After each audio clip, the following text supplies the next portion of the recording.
কপাল খুলছে সাকিবের। তবে কি সত্যি বিসিবির তরফ থেকে বাংলাদেশে আসার অনুমতি পাচ্ছেন সাকিব আল হাসান? বিস্তারিত জানতে ভিডিওটি দেখতে থাকুন শেষ পর্যন্তই। অনেকদিন যাবৎ আন্তর্জাতিক ক্রিকেট থেকে দূরে আছেন সাকিব আল হাসান। খেলে বেড়াচ্ছেন নানা ফ্রাঞ্চাইজি লিগে। আন্তর্জাতিক ক্যারিয়ারের সামনে ঝুলছে বড় এক প্রশ্নবোধক চিহ্ন।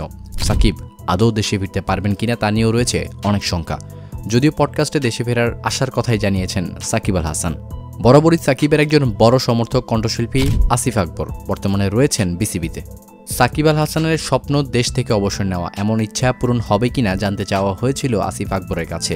তিনি বলেছেন, আসলে কোনো কিছুই অসম্ভব না, সাকিবের উপরই মূলত নির্ভর করছে। এখন ব্যাপারটা রাজনৈতিক ইস্যু। একটা ফ্যাসিস্ট দলের সে এমপি ছিল, এটাই তার মূল সমস্যা। সাকিবের বিকল্প নেই, সাকিবের ক্যারিয়ার আছে, তার সুন্দর একটা বিদায় আমরা চাই। সাকিবকে সিদ্ধান্ত নিতে হবে সে কিভাবে শেষ করতে চায়। সে যদি আসতে চায় তবে দেশের মানুষের কাছে ক্ষমা চেতে হবে, অতঃপর মিলতে পারে বাংলাদেশের জার্সি গায়ে অবসর নেওয়ার ইচ্ছা পূরণ। দর্শক, আপনি কি চান সাকিব আবারও আসুক বাংলাদেশে? জানাবেন অবশ্যই কমেন্ট বক্সে। এতক্ষণ সঙ্গে থাকার জন্য আপনাকে জানাচ্ছি বিশেষ ধন্যবাদ।